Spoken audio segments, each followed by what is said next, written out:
یاد تو از کنارم نره. تو هم واسه من مثل غریبه ها شدی، اومدی تو دلم و دلیل فریب ما شدی. من و تو دیگه به درد هم نمیخوری، میخوای وارد قلبم شی ولی نمیتونی.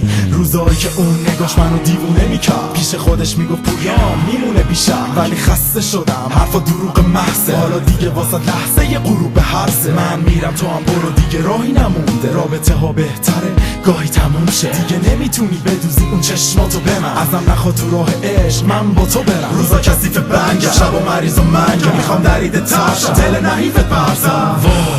چقدر داغونه دلم، بهتر از این دنیای وارونه برم.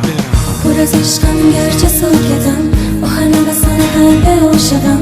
میاد یادم یه دنیا خاطره، بدون تو بودن مشکله.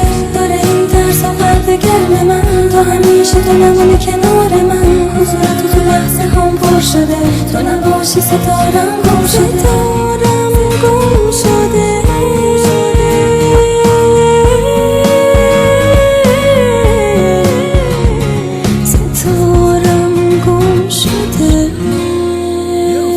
یه روز ستارت من بودم، حالا میگی گم شده. ستاره ها زیادن و جای خالیم پر شده. میخونی و میخندی و خنده خنده، دل صافی که داره میشه کنده کنده. دفتر زندگیم ورق میخوره، پایان عشق با تو رقم میخوره. میگی دوستم داری ولی همه حرفه، مثل کپک سر تو زیر برفه. این دل خسته کنایی نداشت، عکس رابطمون چه روزای خوبی رو داشت. از حس من واسه تو چیش کم شده، لبخند من به تو یه نیشخند شده. الان تو بغل عشق داری حرفی میزنی، یا که زیر بارون داری باهاش قدم میزنی. باشه با عشق جدید باش بهتره، یه سکوت که از تو فوش بدتره.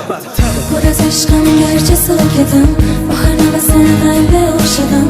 میاد یادم یه دنیا خاطره، بدون تو بودن مشکله.